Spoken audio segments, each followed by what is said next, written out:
여러분 30억 아파트를 3억 원에 줍고자 하루 만에 말입니다. 줍줍 쪽이 26만 명이 몰렸다고 합니다. 엄청나죠? 하루 만에 26만 명이에요. 이게 성수동에 있는 대림산업, 여기에서 지는 아크로 서울 포레스트입니다. 아크로 서울 포레스트. 여기 아파트가 세 가구가 나왔어요. 세 가구. 뭐 청약 통장 관련해서 또 가점 관련해서 이게 잘못된 사람이 있잖아요. 결국 그 세 개가 나왔는데 이거를 무순위 청약으로 돌렸습니다. 1차 청약에서 잘못된 부분만 꺼냈으니까요. 그랬더니 이 세 가구 모집에 26만 4,625명이 신청했습니다. 엄청나죠? 전용 97제곱미터에 가장 많이 몰렸는데 21만 5,085명이에요. 경쟁률이 무려 말입니다. 21만 대 1이에요. 21만 대 1. 그도 그럴 것이 이게 당첨만 되면 5억 이상 벌거든요. 5억 이상. 여러분 5억이란 돈 생각해 보세요. 5억. 우리 평생 벌어야 되는 게 5억일 수도 있습니다. 생활하고 아이들 교육시키고 저축하는 거 5억 벌기가 진짜 쉽지 않잖아요. 그런데 당첨만 되면 5억이 된다니까 뭐 너도 나도 했겠죠. 전용 159제곱미터는요. 34,959명이 신청을 했고요. 전용 198제곱미터는 14,581명이 신청을 했습니다. 그래서 전체적으로 세 가구에 26만 4,625명입니다. 야, 이게 어제 아침 9시부터 대림산업 서울 홈페이지에서 시작을 했는데요. 1시간 만에 3만 명이 되더니 뭐 시간 단위로 3만 명씩 계속 신청자가 늘어났습니다.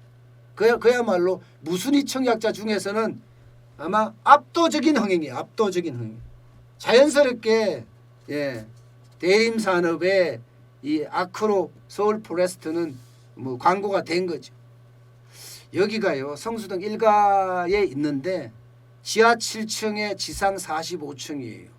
그야말로 뭐 성수동에 있는 또 하나의 랜드마크라고 할 수가 있죠. 한강변이 보이는 초고가 아파트이기도 하고요. 그러니까 이렇게 많이 온 거예요. 자, 그러면 30억 갖고 어떻게 30억 아파트를 3억에 줍느냐 제가 설명을 해드리겠습니다. 97제곱미터 7층에 있는 그 분양가는요 17억 4,100만 원이에요. 이게 3년 전 분양가 그대로입니다. 그 다음에 159제곱미터 41층에 있는 아파트는 30억 4,200만 원입니다. 그리고 198제곱미터 37층은요 37억 5,800만 원입니다. 그런데 이 근처에 있는 뭐 트라제나 그런 아파트 보면 지금 보통 한 30억을 넘게 갑니다. 30억을. 그러니까 17억에 한다고 해도 이게 여기서 한 4억 5억 정도 똑같은 평수 그 근처의 평수가 똑같은 평수가 이거보다 한 4억 5억 정도 더 나가는 거죠. 159제곱미터도 마찬가지예요. 그만큼 더 나가니까 당첨만 되면 5억이 된다는 거예요. 자, 그러면 어떻게 할 수 있을까? 여기는요. 거주 의무기간 없습니다. 지금 의무기간 5년이죠. 그거 없습니다. 청약 가점 필요치 않습니다. 또 3년 전 가격으로 공급이 됩니다. 그러니까 시세 차익이 5억 6억 되는 거고요. 15억 이상이니까 여기 대출 안 됩니다. 대출 안 되는데 어떻게 3억 갖고 받느냐? 받을 수 있습니다. 그래서 현금 부자들이 몰렸는데 1차 중도금이 말입니다. 5월에 넣어야 1차 계약금. 1차 계약금이 5월에 넣어야 되는데 10%예요. 그럼 30억이면 어떻게 됩니까? 30억짜리 치자고요. 그러면 3억 한 400만 원? 3억 4천만 원인가요? 3억 4천만 원 있으면 일단 계약은 가능하죠. 그러면 3억이죠. 그 다음에 중도금 10%예요. 이게 중도금이 언제까지 내야 되나 하면요. 이거는 9월까지 내면 됩니다. 9월까지. 그리고 계약을 하고 나서요. 이게 전세금이 여기가 굉장히 비쌉니다. 전세금이. 전세금이 나머지 가격을 낼 수가 있습니다. 예. 12월에 잔금을 내는데 이때가 80%. 근데 12월에 입주예요. 예, 입주기 때문에 3억 정도에 조금 넘게 돈이 있으면 30억 아파트를 전세금으로 합쳐서 그러니까 이렇게 되는 거죠.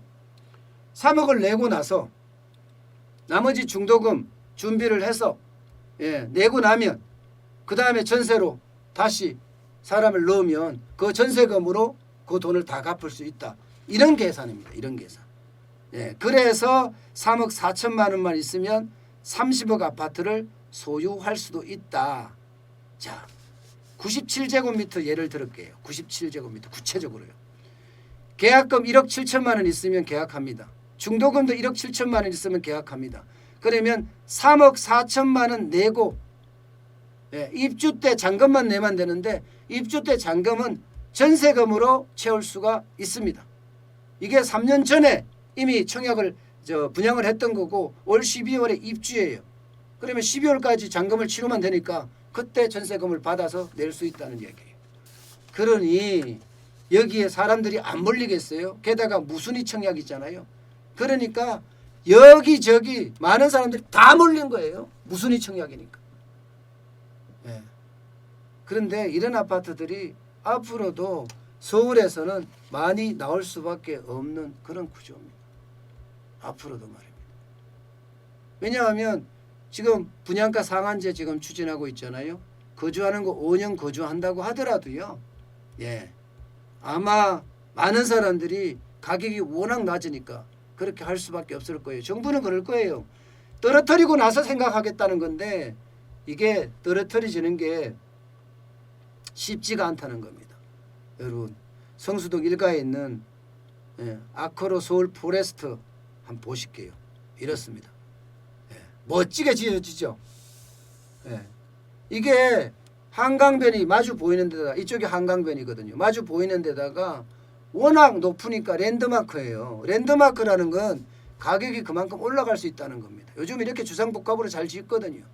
이게 분양만 잘 되면 대박이라는 거 아니겠습니까? 올라가기만 했으니까. 게다가 한강 조망권이니까 얼마나 비싸지겠습니까? 앞으로 이거는요 더 비싸질 가능성도 있어요. 앞으로. 그러니까 많은 사람들이 야, 나 저기 꼭 될 수 있게끔 저 들어갈 수 있게끔 해야 되겠다. 그런 생각을 할 수밖에 없는 그죠? 그런 구조입니다. 참 돈 버는 사람은 돈이 돈을 번다고 그런 것 같습니다. 돈 없는 사람들은 저기다가 3억 4천만 원이 없으니 해볼 도리가 없겠죠. 그러나 돈 있는 사람들은 어때요? 결국은 돈이 돈 번다고 그런 상황이 점점 잘 되고 있는 것 아닌가 저는 그런 생각도 해봅니다.